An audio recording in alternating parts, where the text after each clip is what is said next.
तो देखो यार, मैं आपको ये बता रहा था, थोड़ा सा सुनेंगे सब लोग, कि दो तरह के नेचर बता रहा था आपको। एक पार्टिकल नेचर होता है, एक वेव नेचर होता है। पार्टिकल का मतलब क्या है? ऐसी चीज जिसकी आप पोजीशन को प्रिडिक्ट कर पा रहे हो। जैसा मैं आपके सामने बैठा हूँ, एग्जैक्टली तो सामने नहीं बैठा हूँ, आ गई है शीत, नहीं आ पाए हुए तो।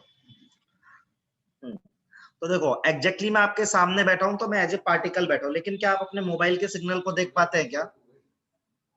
बताओ, अरे बोलो, नो क्या सर। मोबाइल के सिग्नल को देख पाते हैं क्या? नहीं देख पाते, राइट? सो हम ना चीजों को दो तरह से बेसिकली एनालाइज करते हैं। हम एक तरह से ऐसे एनालाइज करते हैं कि बोलते हैं कि भाई चीजें पार्टिकल है, और दूसरा हमारा व्यू होता है देखने का कि चीजें वेव है। ठीक है, ऐसा हम कुछ कुछ पढ़ रहे थे लास्ट क्लास में। अब एक साइंटिस्ट था जिसका नाम था डी ब्रोगली, तो हम आज पढ़ने वाले हैं de Broglie hypothesis.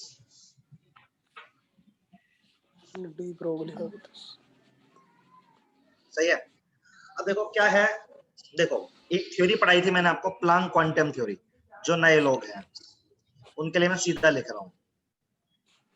Planck quantum theory थी एक, जो ये बताती थी कि लाइट के अंदर पार्टिकल्स है जिनका नाम है फोटोन, और उसकी एनर्जी को लिखते थे hc/λ।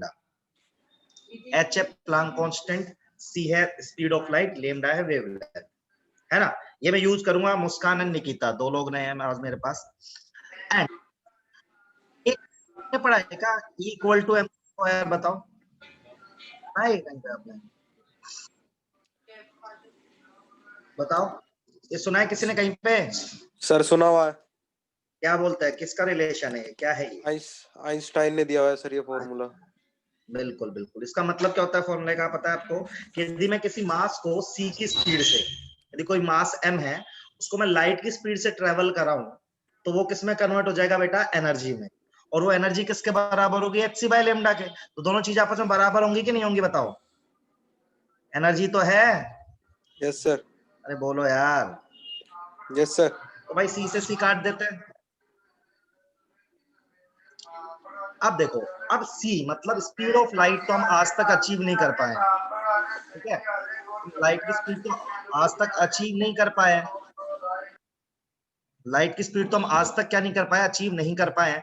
तो मान लेते हैं हमारा पार्टिकल जो है वो v की स्पीड से चल रहा है, तो इस रिलेशन को ऐसे भी लिख सकता हूँ फिर तो मैं, h/λ m, c की स्पीड नहीं है भाई, v की स्पीड है, तो v लिख दिया मैंने। ठीक है, अच्छा यदि ऐसा है तो इसको ऐसे लिख सकता हूँ क्या? देखो, लैम्डा बराबर h/m/v। सही है। अच्छा, m/v एक मोमेंटम नाम की चीज पढ़ी बचपन में आपने कभी? यस इसको लिख सर। सकते हैं लैम्डा इक्वल्स टू h/p। इसका मतलब बहुत ही सुंदर है। क्या है इसका मतलब?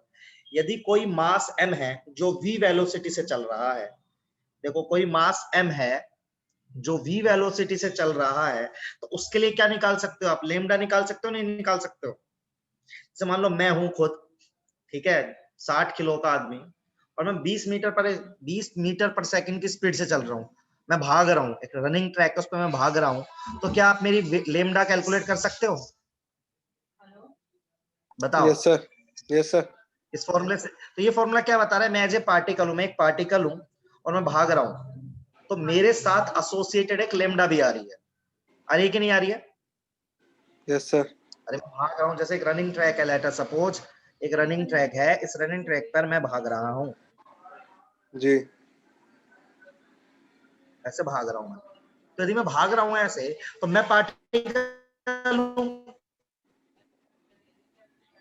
लेकिन मेरी आप लेमडा भी निकाल पा रहे हो। इसका मतलब लेमडा किसकी होती है? वेव की तो होती है। Yes sir. अरे हाँ ना बोलो यार। एक बात, ये आदमी जो भाग रहा था, ये पार्टिकल भी है और वेव भी है, सेम मोमेंट ऑफ टाइम पे। इसका मतलब क्या है? ये शो करता है ड्यूअल नेचर। क्या शो करता है बेटा? Dual nature. Dual nature. तो मैटर का क्या होता है? ड्यूअल नेचर होता है। ये डी ब्रोगली ने प्रूव किया। समझ में आया सबको? पहले इतनी बात बताओ मेरी कि मैटर का नेचर कैसा है? Dual dual. है। ड्यूअल मतलब मैटर वेव भी है, मैटर क्या है? पार्टिकल भी है। इतनी बात सबको पार्टिकल। समझ में आती है? यस मुस्कान सर। क्लियर है क्या बेटा? आदिल को तो बढ़िया समझ में आ गया। मुस्कान, निकिता, वर्षा, यस सर। क्लियर है बेटा? हाँ सर। तो सबसे पहले इसको लिखेंगे फिर मैं इसको और आगे चीजें ड्राइव करूंगा। सबसे पहले इसको लिखेंगे।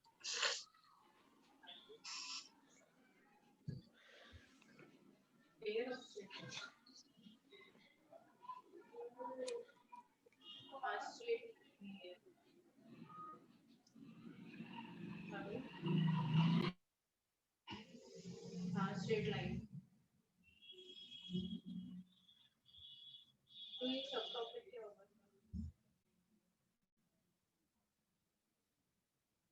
हाँ सर, पिछले वाला का तो रिकॉर्डिंग है, तो जो पहले था उसका होगा। हाँ चलिए।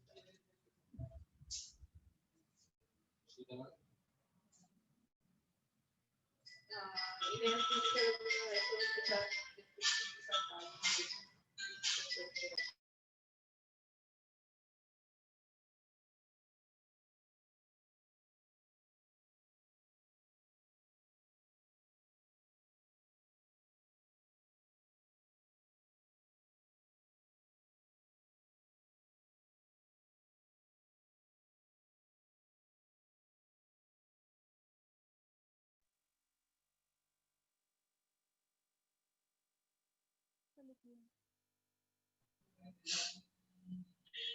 हो गया बेटा इतना? Yes sir. चलो, तो पहले तो इसका रिजल्ट लिखते हैं, फिर इसके फॉर्मूले और बनाएंगे, न्यूमेरिकल्स करेंगे। तो इसका मतलब क्या है? ठीक है, पहला पॉइंट कि the wave associated with matter is known as, जो वेव मैटर के साथ एसोसिएट होता है इज नोन एज, उसको क्या बोलते हैं अपन बेटा? मैटर वेव बोलते हैं। जो लेमडा आप निकाल रहे हो ना, कैलकुलेट कर रहे हो, वो मैटर वेव है। दूसरी बात, ये क्या प्रूव करता है? Matter has dual nature. Dual nature का मतलब क्या है मेरा? पार्टिकल एज वेल एज क्या आएगा? वेव। अच्छा एक बात समझो, अब देखो सब लोग ध्यान से सुनना मेरी बात। आपने पढ़ा है, आपने फॉर्मूला ड्राइव किया, लेमडा बराबर h upon m into v. सही है? अच्छा, अब मैं तो 60 किलो का आदमी, मेरा मास ज्यादा है, तो मेरी वेवलेंथ क्या आएगी? कम आएगी ज्यादा आएगी? बताओ बे, मास ज्यादा है, वेवलेंथ क्या आएगी? कम। सही है? कम आएगी सर। Yes sir. तो मेरी वेव ना ऑब्जर्व नहीं कर पाओगे आप। लेकिन यदि मास बहुत कम है, मास क्या है बेटा? कम, तो लेमडा क्या आएगी? ज्यादा। इंक्रीज हो जाएगी सर।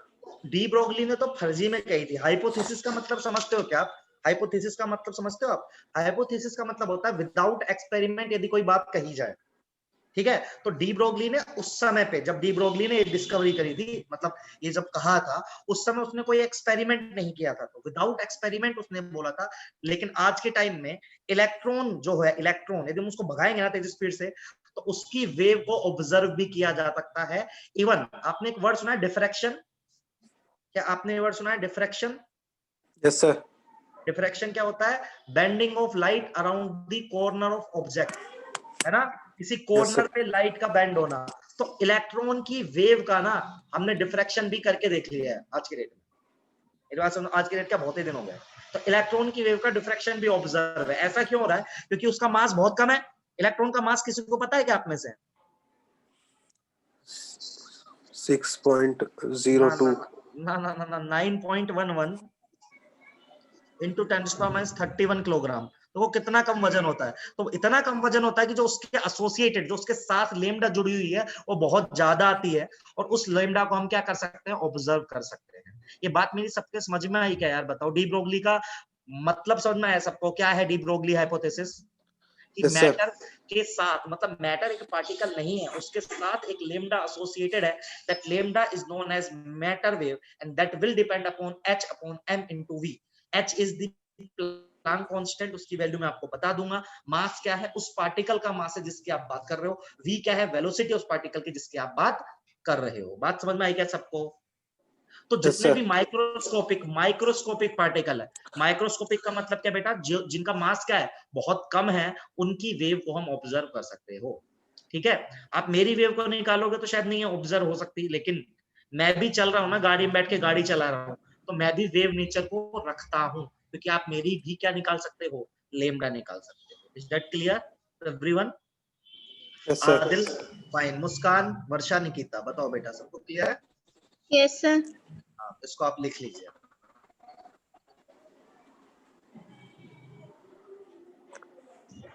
Written, sir. लिख लिया? एक मिनट यार, मेरा कंप्यूटर हैंग हो गया, 1 सेकंड देना पड़ेगा आपको, आई थिंक। आप कनेक्टेड हो क्या मुझसे? Yes, sir. 1 सेकंड।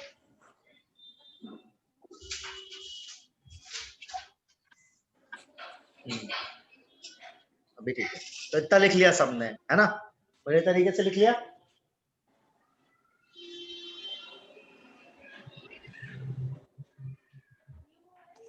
चलो अब देखो, इसी को ही अपन और मॉडिफाई करते हैं। अब इस फॉर्मूले से ना कई नए फॉर्मूले बनाएंगे अपन, ठीक है?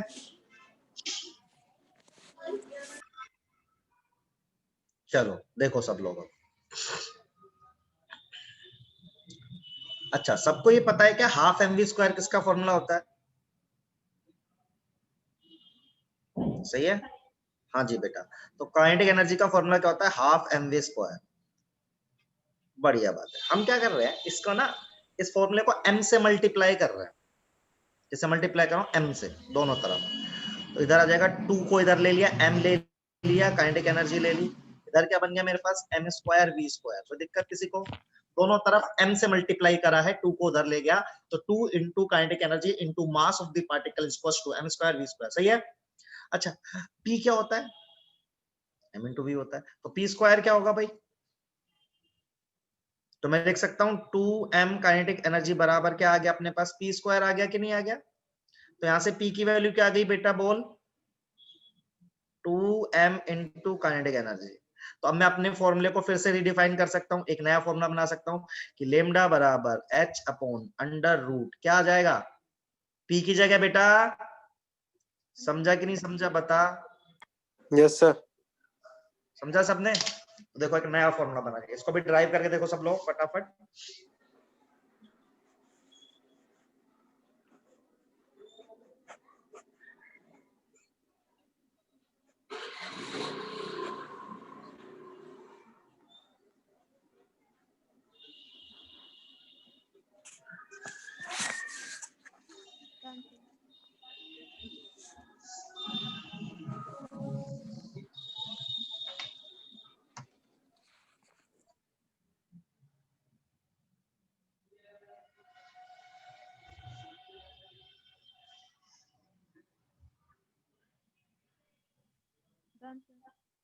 डन?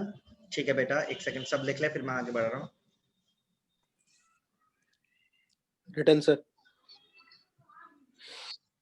चलो, अच्छा, इतनी बात आपको समझ में आ गई, तो मैं एक चीज और समझाना चाहता हूं आपको कि किसी भी चार्ज पार्टिकल के लिए, आप 12th सबने पास करिए, तो काइनेटिक एनर्जी को क्या आपने कभी ऐसे लिखा है? Q into v. यहाँ पे Q है चार्ज उसका, और V क्या है? वोल्टेज। बोलो हाँ या ना? ऐसा सीखा है आपने? Yes, sir. क्योंकि भाई यही होता है ना, एनर्जी क्या होती है? एक चार्ज है, वो V वोल्टेज की तरफ आ रहा है, तो उसकी kinetic energy Q into v होती है। Q is charge, V voltage. अच्छा, यदि ऐसा है तो बेटा मैं अपने फॉर्मूले को मॉडिफाई करके ऐसा ना लिख दूं, ये छोटा क्यों लिख लेते हैं इसको ना, थोड़ा कंफ्यूजन से हो जाएगी। Q इंटू वी, तो अपना फॉर्मूला क्या है? लेमडा बराबर h अपॉन अंडर रूट क्या आ जाएगा बेटा? 2m क्या लिखेगा? Q into v. यहाँ पे v क्या है? ये बात वेलोसिटी नहीं है, ये आप लोग ध्यान रखना। यहाँ पे क्या है? ये Volt. वोल्टेज है। अच्छा, मान लो इलेक्ट्रॉन की बात करो, फॉर इलेक्ट्रॉन, तो मैं डी ब्रोगली वेवलेंथ निकालू यदि इलेक्ट्रॉन की, तो क्या आएगा? h upon under root 2। Mass of the electron भी कांस्टेंट है, जो कितना आता है? चार्ज ऑफ द इलेक्ट्रॉन भी कांस्टेंट है, जो कि इतना आता है, और v तो v है। तो देखो, यदि ये सारे कांस्टेंट है, जो आप देख रहे हो सारे कांस्टेंट है, इन सब की वैल्यू रख दूं तो एक नया फॉर्मूला बन जाएगा 12.3 अंडर रूट वोल्टेज एंगस्ट्रॉम। तो ये वाला फॉर्मूला मैं किसके लिए यूज कर सकता हूँ बेटा? इलेक्ट्रॉन के लिए। किसके लिए यूज कर सकता हूँ? खाली इलेक्ट्रॉन के लिए यूज कर सकता हूँ। एंगस्ट्रॉन का मतलब समझते हैं सब लोग, एक एंगस्ट्रॉन में कितने मीटर होते हैं बेटा? बोलो तो। 10 to the power minus 10. Exactly.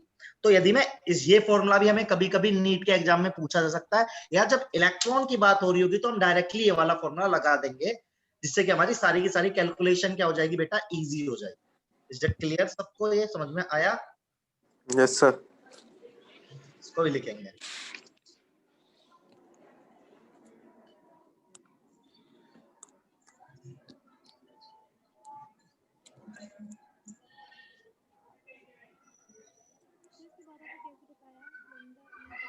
बेटा माइक ऑफ कर लो, जो अभी यूज नहीं आ रहा है, इसका माइक ओपन है।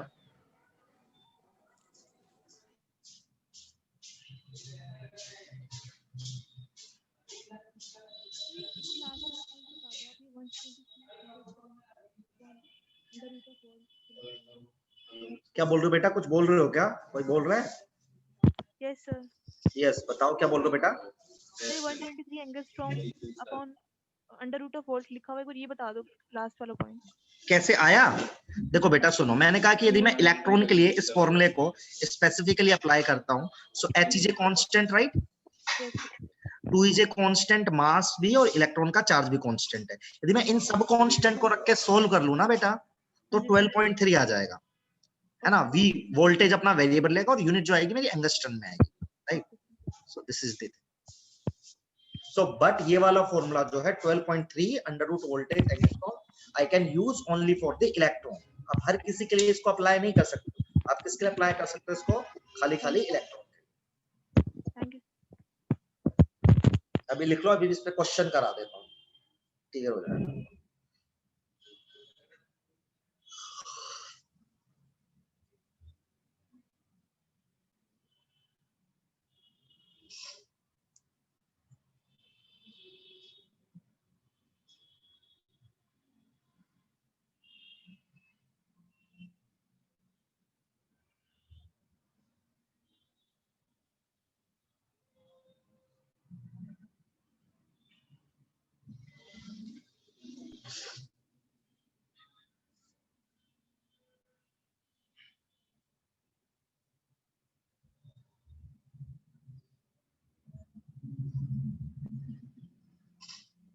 लिख लिया? Yes sir. ओके, तो एक सवाल ले लेते हैं छोटा सा, फिर एक अच्छा सवाल कराएंगे। ऐसा सवाल नहीं आएगा नीट में जैसा अभी मैं करा रहा हूं, इससे अगला आएगा। So an electron is accelerated with 100 volt. Calculate lambda.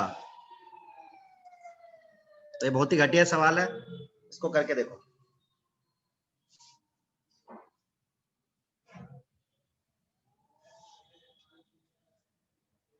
ठीक, इलेक्ट्रॉन उसको 100 वोल्ट से एक्सेलरेट करा मैंने, मतलब उसको 0 पे था 100 पे भगा दिया, ठीक है? तो now you have to find the de Broglie wavelength associated with that particular electron जो कि 100 वोल्ट से भाग रहा है।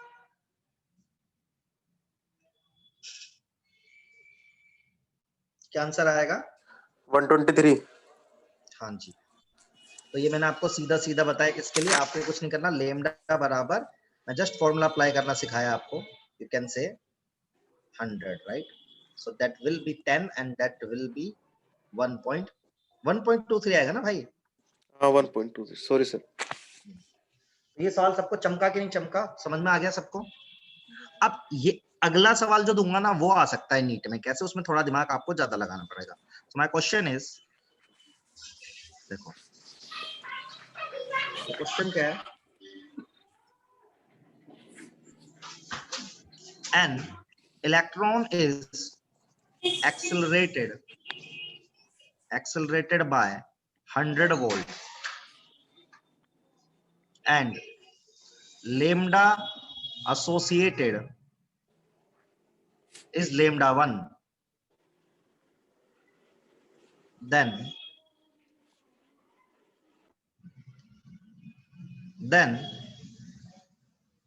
it retarded by,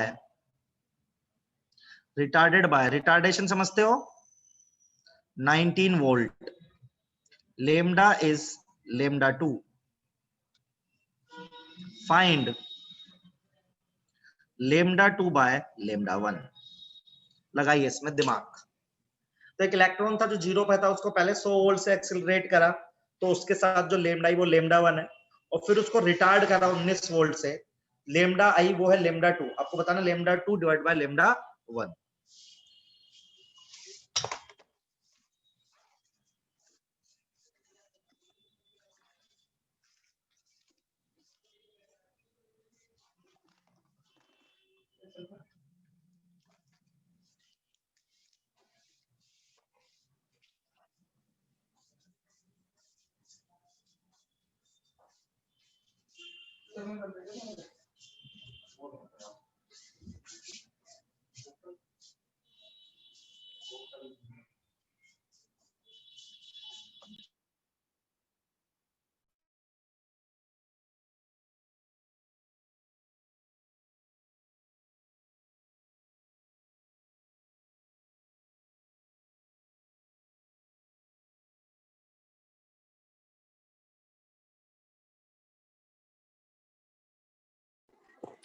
Sir, lambda 1 1.23 और lambda 2 23.37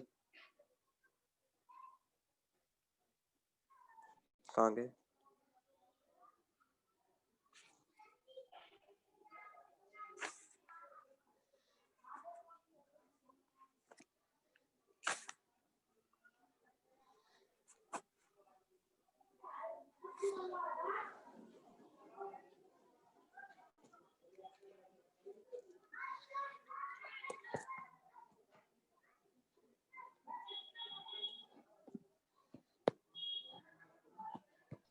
हाँ जी बेटा, आंसर आया कुछ?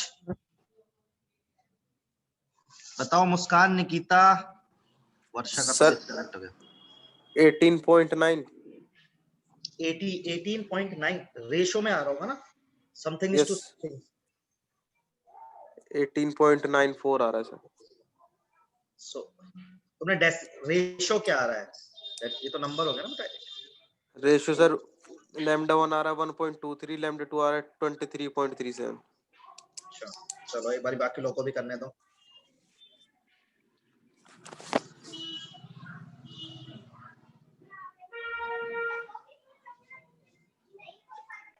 मुस्कान कोई आंसर आ रहा? निकिता, तो lambda 1 से lambda 2 मुस्कान तुम्हारी आवाज बहुत कम आती है, एक बार फिर से बोलो। तो मैं कह रही lambda 1 तो आ चुका है, lambda 2 में भी मतलब सॉल्व कर रही हूँ। अच्छा आप कर रहे हो अभी, ठीक है, टाइम ले लो, कोई बात नहीं है।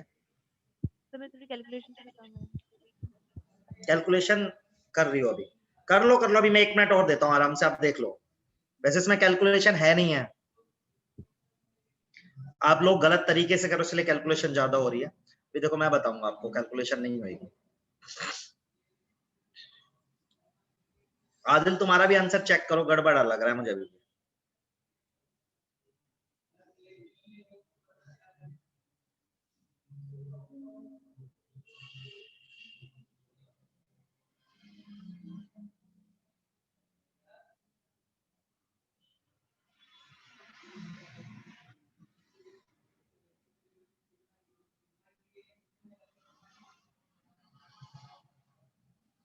देखो कभी भी ना सवाल के बीच में कैलकुलेशन नहीं करते, मेरी बात हमेशा याद रखना। सबसे पहले लेमडा 1 निकालो, लेमडा 1 क्या होगा?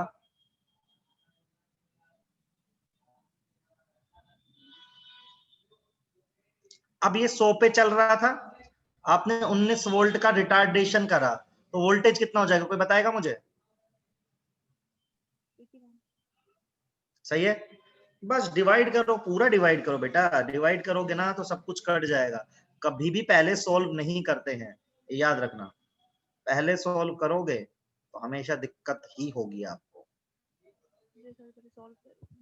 ये कैंसिल हुआ, ये 10, इसका 10 आ जाएगा, उसका 9 आ जाएगा, तो 81 है ना ये, इसका 9 आ जाएगा, तो 10:9 आ रहा है मेरा आंसर। तो बताओ सही है? मुस्कान बेटा ऐसा ही आ रहा है क्या कुछ? हाँ जी सर, मैं पहले ना सॉल्व कर रही थी तब इतना लंबा खींच रहा था। कभी भी सॉल्व नहीं करते, एंड में करता है, ये याद रखना। Nikita Yes, sir. आ गया बेटा answer? Yes, sir. Adil? Yes sir. चलो अब एक बहुत फेमस क्वेश्चन है डी ब्रोगली का, मैं आपको हिंट दूंगा, ट्राई आप करोगे, ठीक है? आपको निकालना है find lambda alpha divided by lambda electron. Alpha particle और इलेक्ट्रॉन की वेवलेंथ का रेशियो निकालना है। इसमें वो चार्ज वाला 12.3 मत लगाना, दूसरा वाला लगाना। मैं अल्फा पार्टिकल बताना चाहता हूं आपको क्या होता है, कोई बताएगा अल्फा पार्टिकल क्या होता है? अल्फा पार्टिकल क्या होता है बेटा? न्यूक्लियस ऑफ हीलियम, सही बात है। मतलब इसके पास कितने प्रोटॉन होंगे? 2 प्रोटॉन और 2 न्यूट्रॉन, ठीक है? इससे नहीं, इससे निकालना। ये वाला अच्छा सवाल है। तो अल्फा पार्टिकल और एक प्रोटॉन है, उनकी वेवलेंथ का रेशियो बताना है। अल्फा पार्टिकल मैं आपको यहाँ पे बता चुका हूं क्या होगा। अब देखो इलेक्ट्रॉन का नहीं है तो आप कौन सा फॉर्मूला यूज करोगे, ठीक है ना? H अपॉन अंडर रूट क्या लिखोगे बेटा? 2m q और v, ठीक है? तो हमारा क्या, find lambda alpha by lambda p if alpha and proton are accelerated by same voltage. तो दोनों को ना सेम वोल्टेज से मैंने एक्सेलरेट कर दिया। सवाल समझो बेटा, अल्फा और प्रोटॉन को, अल्फा पार्टिकल एक प्रोटॉन है, दोनों को सेम वोल्टेज से मैंने एक्सेलरेट कर दिया। Now you have to find the alpha by p. Try करेंगे सब लोग, ट्राई कर लेंगे ना, या मैं करूं? ट्राई करेंगे एक बार सब लोग, है ना? मैंने अल्फा पार्टिकल बता दिया, 2 प्रोटॉन है 2 न्यूट्रॉन है। अब सब लोग ट्राई करेंगे एक बार, आंसर आ जाए तो ठीक है, नहीं आए तो कोई बात नहीं। चलो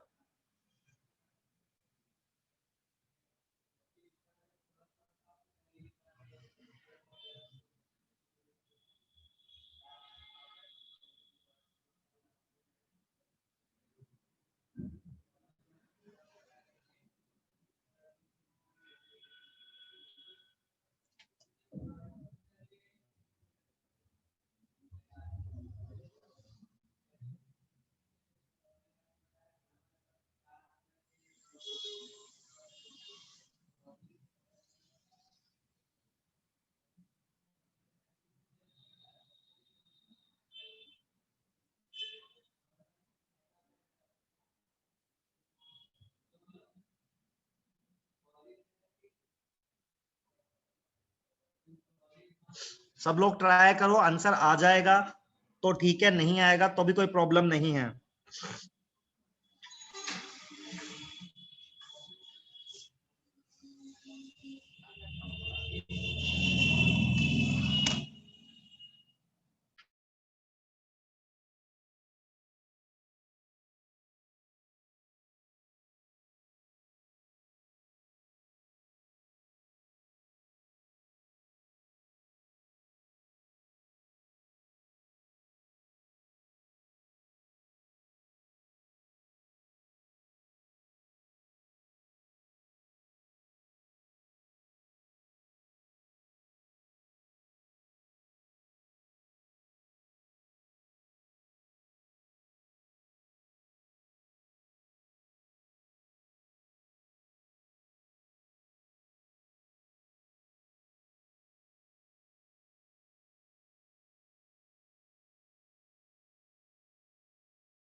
हाँ जी, कुछ आंसर है?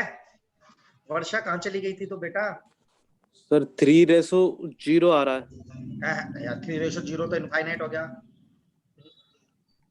जीरो कैसे आ सकता है? 0 या फिर 2 होगा सर, 3:2। नहीं नहीं, बहुत ही गड़बड़ है, गड़बड़ है। थोड़ा और दिमाग लगाओ। टाइम लो, मैं अभी पूरा एक्सप्लेन करूंगा, इस बात की प्रॉब्लम मत लेना कि सवाल कहाँ से आ गया, क्यों आ गया, मैं पूरा एक्सप्लेन करूंगा आपको ढंग से, बट एक बार आप अपना एफर्ट डाल दो, गलत सही जैसा आए आने दो।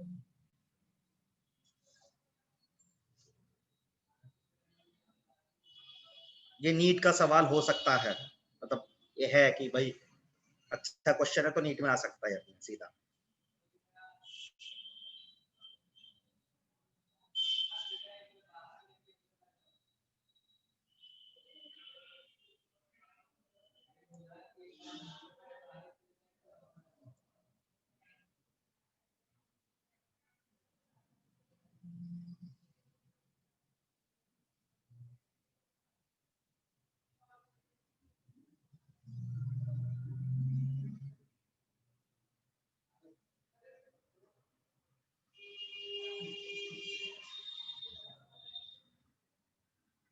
चलो समझे क्या?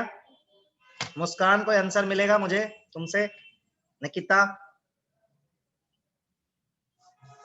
बोलो बेटा, हाँ या ना बोला करो। सर एक बार आप ही बता दो।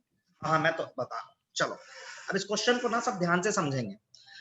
देखो ऐसा सवाल जब भी आप फेस करोगे ना, कैसे करोगे, देखो मेरी तरह आराम से, कि आपने एक बार ही लिख दिया कि चलो हमारे पास एक आदमी कौन है, प्रोटॉन है, और एक आदमी कौन है, अल्फा पार्टिकल। अब यदि मुझे फॉर्मूला लगाना है तो मुझे दो चीज चाहिए, मुझे मास चाहिए और चार्ज चाहिए।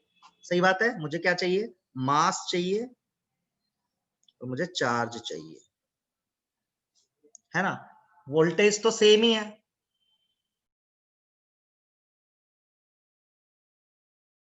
तो मुझे मास चाहिए और चार्ज चाहिए। सही है।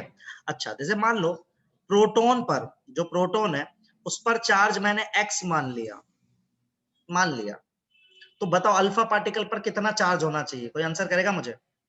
अल्फा पार्टिकल के अंदर कितने प्रोटॉन है बताओ बेटा। न्यूट्रॉन पर चार्ज कैसा होता है बोलो? न्यूट्रॉन सर पर 2x। 2x, क्योंकि न्यूट्रॉन पे तो चार्ज 0 होता है ना भाई। खुद यस सोचो, सर। अल्फा पार्टिकल का है, 2 न्यूट्रॉन और 2 प्रोटॉन है, तो न्यूट्रॉन पे तो चार्ज 0 है, तो भाई 2x आएगा कि नहीं आएगा बताओ? सब लोग एग्री कर रहे हो नहीं कर रहे हो? Yes sir. कोई डाउट नहीं है किसी को? अच्छा जी, अब मान लेते हैं प्रोटॉन का मास y है। अच्छा एक बात बताओ, सबको ये बात पता है कि प्रोटॉन और न्यूट्रॉन का वजन बराबर होता है, हाँ या ना? Yes sir. पता है सबको? अच्छा मान लो कि प्रोटॉन का मास y है, तो अल्फा पार्टिकल का मास कितना होगा बताओ? सोचो सोचो, सर वाई लिख कितना कितना वाई बताओ? लिखा जाएगा सर। कैसे y लिखा जाएगा? अल्फा पार्टिकल के पास 2 प्रोटॉन और 2 न्यूट्रॉन है, हम कह रहे हैं कि 2y। प्रोटॉन का मास y, 2y नहीं 4y नहीं होना चाहिए? 4y। Yes sir 4y। बताओ, प्रोटॉन न्यूट्रॉन। इसमें किसी कोई डाउट है तो बताए पहले मुझे, जहां जिसको डाउट है बताओ बेटा। ऐसा लिख दूं मैं, कोई दिक्कत नहीं है किसी को? No sir. सही है। अच्छा आपको दिक्कत नहीं है तो देखो अब अपना सवाल ना हो गया सोल्व। कैसे? देखो कैसे सोल्व हो गया हमारा सवाल। अब हम लगाते हैं सबसे पहले लेमडा प्रोटॉन निकालते हैं। क्या आएगा बेटा? h upon under root 2 m q, voltage भी ऐसे अल्फा निकाल लेते हैं, h upon under root 2 x y v, और अपने पास आएगा 4 दूनी 8, 8 एक्स्ट्रा आ गया। सही है भाई। Yes sir. अब अपन को निकालना है क्या, lambda alpha by lambda P. Put करो बेटा।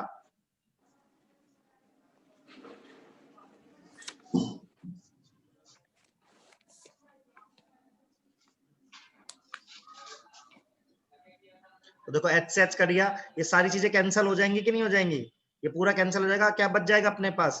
कायदे से 8 देखोगे तो 1 अपॉन रूट 8 बच जाएगा देखोगे, और 1 अपॉन रूट 8 को क्या लिख सकते हो, 2 रूट 2 लिख सकते हो। Yes sir. आंसर क्या आएगा? 1:2। 2 बहुत अपॉन। फेमस क्वेश्चन है ये, बहुत फेमस। अभी देखो सबको समझ में आया कि नहीं आया? अभी करके देखो खुद से, क्या आप ये समझ पा रहे हो कि क्या चल रहा है? यदि प्रॉब्लम है तो मेरे को फिर से पूछो, मैं फिर से बताऊंगा।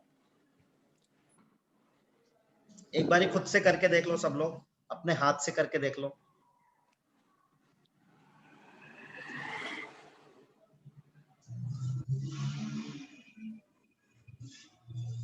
सही है? Yes sir. आदिल को तो परफेक्ट समझ में आ गया है। मुस्कान तेरे को आया बेटा? तेरी आवाज ही नहीं आती है, माइक खराब है। अच्छा निकिता तेरे को समझ में आया बेटा? Yes, sir. वर्षा का माइक ही कनेक्टेड नहीं है, वर्षा को मेरी आवाज भी नहीं सुनाई दे रही होगी।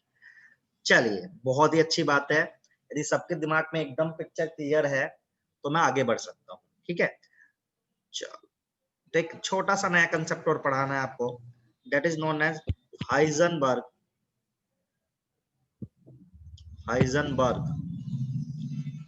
Uncertainty principle. तो हाइजेनबर्ग ने ना एक प्रिंसिपल दिया, क्या प्रिंसिपल दिया अभी समझाते हैं।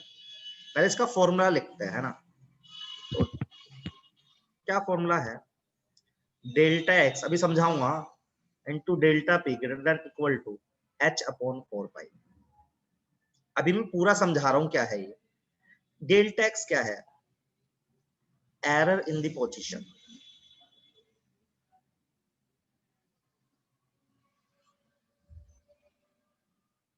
डेल्टा पी क्या है? Error in the momentum. h तो पता ही है आपको, प्लांक कांस्टेंट।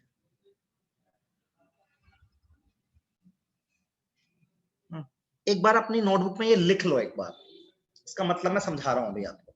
एक बार आप अपनी नोटबुक में ये लिख लो प्लीज, बस। क्या? अब देखो इसका मतलब क्या है, ध्यान से सुनना मेरी बात। देखो इसका मतलब क्या है बेटा, ऐसा समझो जैसे मान लो कि मैं एक पार्टिकल हूं। यदि मैं पार्टिकल हूं तो आप मेरी पोजीशन और मेरी वेलोसिटी को प्रिडिक्ट कर सकते हो। कैसे? जैसे आपने कहा कि भाई मैं 3 बजे इस रूम के अंदर आऊंगा, मैंने आपको बताया कि भाई मैं 3 बजे इस रूम के अंदर आऊंगा, सही है? अब मैंने आपको बोला कि मैं 3 बजे आपकी क्लास में आऊंगा, मतलब आपकी स्क्रीन पर दिखूंगा। एक मान लो क्लासरूम है, स्क्रीन छोड़ दे। तो जब मैं 3 बजे क्लासरूम में आऊंगा तो आपको दिख जाऊंगा कि नहीं दिख जाऊंगा, बताओ, है ना? Yes sir. बताओ, हाँ या ना? यस आप सर। मेरे लिए सर्टेन हो क्योंकि मैं पार्टिकल हूं यार, है ना? मैं आया आपके क्लास में तो मैं दिख गया, आपने बोला सर आ गए 3 बजे, एकदम सही है, प्रोबेबिलिटी इस चीज की है 1, मतलब मुझे कोई कंफ्यूजन नहीं है। तो जब चीजें पार्टिकल होती है ना तो you can easily predict their position and their. देखो यदि आपको पोजीशन पता है, आपने वो पढ़ा है v equals to u plus at, पढ़ा है कि नहीं पढ़ा है? पढ़ा है कि नहीं पढ़ा यार? s is equals to ut plus half at square v square minus v square बराबर 2as, पढ़ा है ना? न्यूटन्स लॉ ऑफ, ये जो इक्वेशन यस है। सर। यस। तो यदि आप मेरी पोजीशन जानते हैं तो डिस्टेंस जानते हैं, राइट? Distance Yes, sir. जानते हैं तो ओरिजिन से मेरी और मेरी वेलोसिटी जानते हैं कि मैं चल रहा हूंगा तो मैं आपको दिख भी रहूंगा, तो आप मेरी वेलोसिटी जानते हैं तो आप मेरा बेसिकली मोमेंटम भी जानते हैं। सही बात है, इन तीनों इक्वेशन से कर सकते हैं। पार्टिकल पे तो लगती है, जो न्यूटन फिजिक्स है वो सारी किस पर लगती है बेटा? पार्टिकल्स पर लगती है ना? अब मान लो मैं वेव बन गया, क्या बन गया मैं? वेव। अब मैं आपके क्लासरूम में आया तो क्या आपको दिखूंगा क्या? No, sir. अब आप मेरी पोजीशन को प्रेडिक्ट करने में आपको दिक्कत आएगी, राइट? जब कोई चीज वेव नेचर की तो उसकी पोजीशन को प्रिडिक्ट करने में क्या आएगी? दिक्कत आएगी, एरर्स आएंगे। क्या आएंगे? एरर समझते हो? यदि मेरी पोजीशन है 2, एक्स एक्सेस पे मैं 2 डिस्टेंस रखता हूं, तो मान लो आपको 2.1 मिल गया, मान लो 2.1 मिल गया, तो डेल्टा एक्स कितना हो जाएगा बेटा? 0.1। 0.1. मान लो मैं 2 डिस्टेंस पर था, आपने नापा 1.5, तो आपका डेल्टा एक्स कितना हो जाएगा बेटा? 0.5। समझ रहे हो आप? एरर का मतलब समझे सब लोग? अच्छा यदि आप समझे तो एक चीज देखो, अब आपको बताते हैं डी ब्रोगली ने क्या बोला। डी ब्रोगली ने बोला कि यदि आप इलेक्ट्रॉन को पार्टिकल मानते हो, इलेक्ट्रॉन को क्या मानते हो आप? पार्टिकल। तो पार्टिकल की तो पोजीशन और मोमेंटम आसानी से प्रेडिक्ट किया जा सकता है, लेकिन उसने बोला कि मान लो आप डेल्टा एक्स को 0 कर दो, डेल्टा एक्स बराबर 0। इसका क्या मतलब है बेटा? पोजीशन का एरर 0 कर दिया, मतलब आपने पोजीशन क्या कर ली? एक्यूरेटली फाइंड आउट कर ली। Yes, sir. डेल्टा एक्स 0 होने का मतलब पोजीशन 0 नहीं हुई है, पोजीशन का एरर 0 हो गया, मतलब आपने इलेक्ट्रॉन की पोजीशन को एग्जैक्टली फाइंड आउट कर लिया। If this is the case, तो एक बात बता बेटा, डेल्टा पी कितना हो जाएगा? कोई बताएगा मुझे आप में से? यदि डेल्टा एक्स मैंने जीरो के, मैंने पोजीशन एकदम सेट बढ़िया प्रेडिक्ट कर दी, तो डेल्टा पी कितना आएगा, कोई बताएगा मुझे आप में से? सर जीरो ही हो जाएगा मोमेंटम भी। कैसे जीरो हो जाएगा यार, बता। पोजीशन जीरो है तो मोमेंटम भी जीरो होना बेटा चाहिए। यहाँ जीरो तो पुट कर डेल्टा एक्स की जगह, H upon 4 pi delta x, zero put करेगा, डेल्टा पी के जा रहा है इन्फिनिटी। इन्फिनिटी, इन्फिनिटी जा रहा है। तो देखो मैं तुमसे क्या बोल रहा हूं, यदि आपने एरर की पोजीशन के एरर को जीरो करा, यदि आपने पोजीशन के एरर को जीरो करा, तो आपके मोमेंटम में एरर कितना आ गया बेटा? अरे बोलो यार। जीरो। नहीं जीरो यार तुम गए यार। पॉइंट। फिर से देखो, मैं फिर से मिटा के कर रहा हूँ, फिर से कर। हमने आपसे कहा कि एक आदमी था महान, उसने कहा भाई मैं पोजीशन को ना एकदम बढ़िया प्रेडिक्ट कर दूंगा, अब बिल्कुल फाइंड आउट। समझ गए सब लोग? अच्छा यदि ऐसे एक बार इस फॉर्मूले को ध्यान से देखो, डेल्टा पी बराबर क्या आएगा, यदि मैं इसको नीचे लेके जाऊंगा तो ये नहीं आएगा क्या? देखो यार, तो आपका डेल्टा एक्स जीरो हो गया, तो डेल्टा पी क्या आ रहा है बेटा? इनफाइनाइट आ रहा है कि नहीं आ रहा है? अरे यार बोल दो। Yes sir. तो इसका मतलब क्या है, यदि मैं पोजीशन को एक्यूरेटली फाइंड आउट कर रहा हूं, तो मैं किसको फाइंड आउट नहीं कर पा रहा हूं? मोमेंटम को। और केस टू, यदि आपने बोला कि चलो मैं अलग महान आदमी हूं, मैं डेल्टा पी को जीरो कर देता हूं, मैं मोमेंटम के एरर को जीरो कर देता हूं, तो डेल्टा एक्स किसके बराबर आएगा? बोल बेटा जल्दी से। इन्फिनिटी। बोलते हैं। तो मतलब मैं इन्फिनिटी। एक चीज, यदि एक चीज मैं एग्जैक्टली फाइंड आउट करूं, तो दूसरी चीज तो दिमाग ही खराब हो गया, उसमें एरर यस। कितना आ गया? इनफाइनाइट। तो मतलब मैं इलेक्ट्रॉन के लिए एट ए टाइम या तो पोजीशन को ही प्रेडिक्ट कर पा रहा हूं, या तो मैं किसको प्रेडिक्ट कर पा रहा हूं? मोमेंटम को। इनफाइनाइट। हमारी बात। Yes sir. और ये पार्टिकल थ्योरी के बिल्कुल अपोजिट है। पार्टिकल थ्योरी क्या बोलती है, यदि कोई पार्टिकल है तो आप उसकी दोनों चीजें एक्यूरेटली फाइंड आउट कर सकते हो। यहां से क्या निकलता है, इलेक्ट्रॉन क्या है, यहाँ पे पता चला मैं, इलेक्ट्रॉन हैज क्या? Dual nature dual nature. या फिर वेव नेचर। इलेक्ट्रॉन कैसा नेचर रखता है?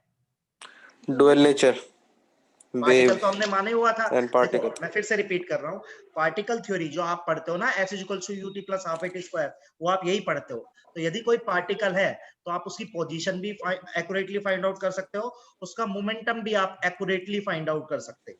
मेरी बात समझ रहे हो? लेकिन हाइजेनबर्ग ने प्रूव करके दिखाया कि यदि आप पोजीशन के एरर को जीरो करोगे तो मोमेंटम का एरर इनफाइनाइट हो जाएगा। आप मोमेंटम के एरर को इनफाइनाइट करोगे तो पोजीशन का एरर क्या हो जाएगा? इनफाइनाइट। मतलब at the same moment of time you cannot accurately calculate position and momentum for the electron. This implies that कि इलेक्ट्रॉन का खाली पार्टिकल नेचर नहीं है, उसका कैसा नेचर है? वेव नेचर भी है। बताओ समझ में आया या नहीं आया? Yes sir. और यहां से एक नई दुनिया शुरू हुई, दैट दुनिया is known as quantum physics. बताओ आपने सुना है क्या वर्ड, क्वांटम फिजिक्स सुना है? तो यहाँ से नई फिजिक्स स्टार्ट हुई थी बेटा, क्वांटम फिजिक्स। हम भी पढ़ेंगे quantum mechanical model of atom, जो हमारा अगला टॉपिक है। ये समझ में आया नहीं आया? कुछ नहीं आया? बताओ भाई। मुस्कान, निकिता, वर्षा, आदिल। Yes, sir. आगे सर। हाँ, झूठ तो नहीं बोल रहे? नहीं सर। तो छाप दो कॉपी में इसको। आपके दिमाग में एक सवाल आ सकता है बस कि सर ये फॉर्मूला कहाँ से आया, तो बताया नहीं आपने। तो इसका हाँ। डेरिवेशन में आपके सिलेबस में नहीं है बेटा, ये तो मैं बता भी देता, ठीक है? That is out of syllabus, but मैं ड्राइव कर सकता हूँ। तो किसी दिन फ्री बैठे होंगे ना तब करेंगे, जब कुछ नहीं होता आप याद दिला देना, सर वो वाला फॉर्मूला ड्राइव करके दिखा दो, तो मैं ड्राइव करके दिखाता हूँ। ये पहले बार सिलेबस का कर ले, वो ज्यादा अच्छा है। अच्छा इस फॉर्मूले का थोड़ा मॉडिफिकेशन भी मेरे पास, आपने लिख लिया हो तो मैं थोड़ा सा मॉडिफाई करूंगा इस फॉर्मूले को, लिख लिया। ठीक है? अच्छा, तो इसको अपन मॉडिफाई भी कर सकते हैं। कैसे? कुछ नहीं कर सकते। देखो मोमेंटम क्या होता है? मास इनटू वेलोसिटी, है ना? तो इसमें डेल्टा लगाओगे, मतलब एरर, तो मास तो कांस्टेंट क्वांटिटी है, तो एरर किस में आएगा? डेल्टा वी में। तो यहां से क्या जाएगा? देखो delta x delta p greater than equal to h upon 4 pi था बेटा, तो यह जाएगा delta x m delta v. तो एक छोटा सा मॉडिफिकेशन है, ठीक है? तो इसको आप लिख लेंगे प्लीज।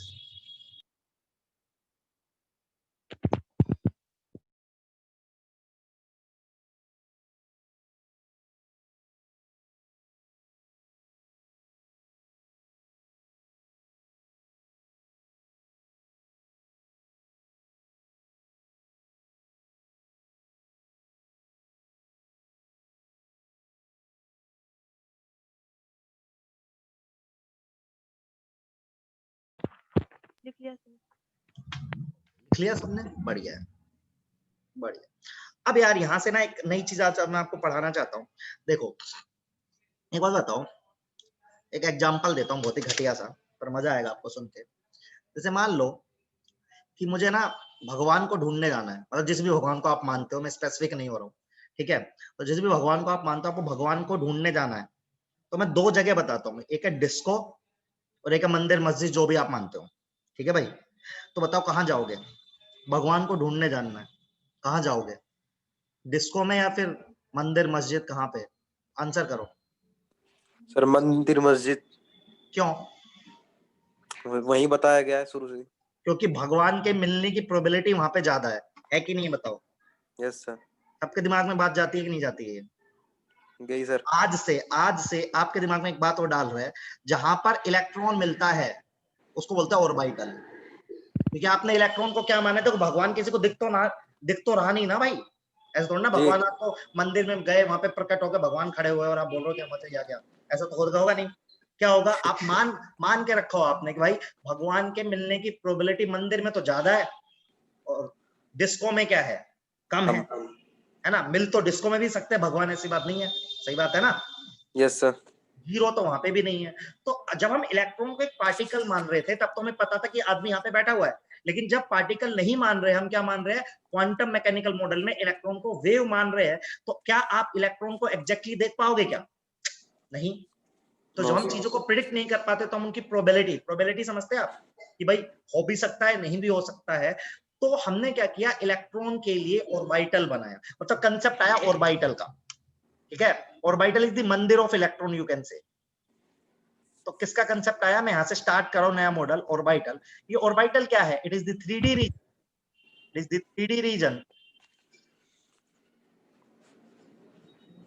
where the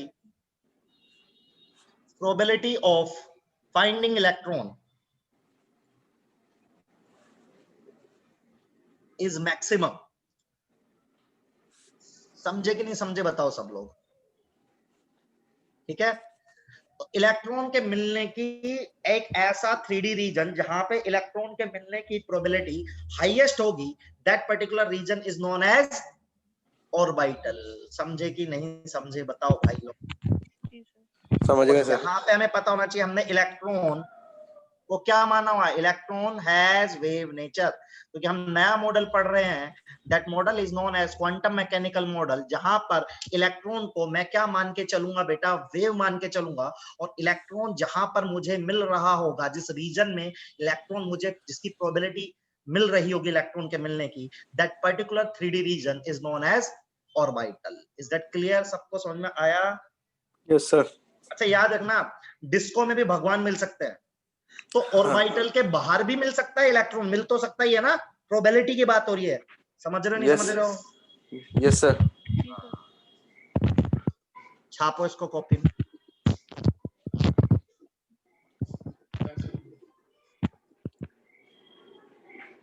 लिख लिया सर।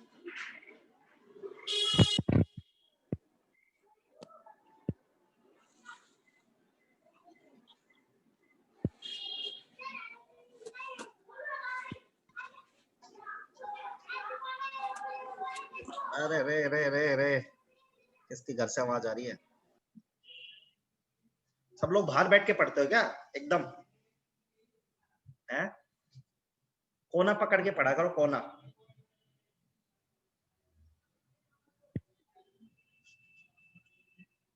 लिखा इतना? यस सर, हो गया। चलो इसके आगे से हम स्टार्ट करेंगे बेटा अब कल, ठीक है? इसके आगे से स्टार्ट करेंगे अपन कल, क्योंकि आगे मैं पढ़ाऊंगा क्वांटम मैकेनिकल मॉडल पूरा का पूरा, ठीक है? वो हम कल स्टार्ट करेंगे, है ना? तो मुस्कान समझ में आ गया आज का बेटा? हाँ जी हमारी सर। पहली क्लास थी। हाँ जी सर। अच्छा, निकिता तुम्हें आया? Yes, sir. चलो बढ़िया है। चलो तो इससे आगे हम नेक्स्ट क्लास में मिलेंगे, इसमें हम पढ़ाएंगे आपको क्वांटम मैकेनिकल मॉडल, पूरा का पूरा पढ़ाऊंगा। ऑर्बिटल, शेल, सब शेल, वो सारा कहानी फिर से स्टार्ट हुई, है ना? चलो फिर, है ना? चलो सबको थैंक यू यार, फिर मिलेंगे। Have a nice day. Thank you sir.